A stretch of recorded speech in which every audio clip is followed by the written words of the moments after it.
maybe if you could quickly give us a thumbnail sketch of some simple steps for scenario planning. So that could be applied to a small to medium business, because a big enterprise is sure they've got tens of billions of dollars at stake.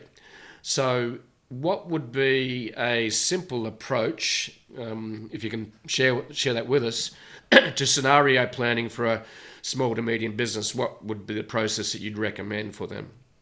Yeah. So, yeah, I'll definitely address that part of your question. But before I do that, a couple of things I wanted to say. So you're right. There are lots of uncertainties and factors impacting the world. I talk about the eight big ones. I was talking to a gold mining company actually earlier today about this, and to them, we said, yeah, there's eight big macro trends that or factors that I talk about in the book, but there's some very specific ones to mining.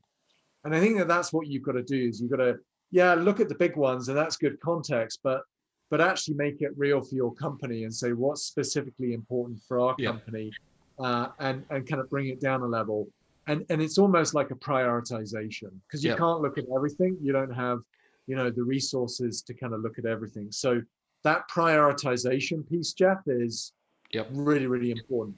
In terms of the steps themselves, um, you know, like I would say the first step is define the scope. What are you trying to achieve here? What question are you trying to address? What problem are you trying to solve? And what people do you want to involve in that? I would always say, like, and where I've seen this successful is where you involve a cross section of people that bring different perspectives, maybe even people from outside of your company. I was working with a big cementing company where we actually invited their customers to come in and join the dialogue. Very, very powerful to get the customer's perspective. absolutely. But step one is define the scope. Step two is do the research.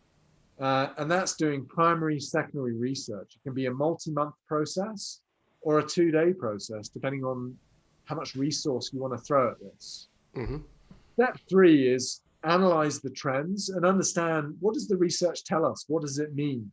What are the risks? What are the uncertainties? And then once you've done that, step four is build the scenarios and really the signposts, the signals that you want to watch for. Then say, okay, now we've got these scenarios mapped out. Let's stress test our strategy against that. That's step five. And then step six is monitor what's going on in the world so that when a scenario plays out, which is, renewables is going to rapidly accelerate, for example, or airline travel is going to return to normal very, very quickly, you're ready for that, and your strategy is ready to pivot. And so it's a very simple 6-step process, which I talk about in one of the chapters in the book. And I try, Jeff, to write the book in a way that anyone can pick it up. You might be a non-for-profit or a global corporation, and there's something in there's something in it for everyone in terms of the way that I write the book. It's written in a way that it's meant to be very accessible Yep. and can be scaled up and down depending on whether you're a big or a small company.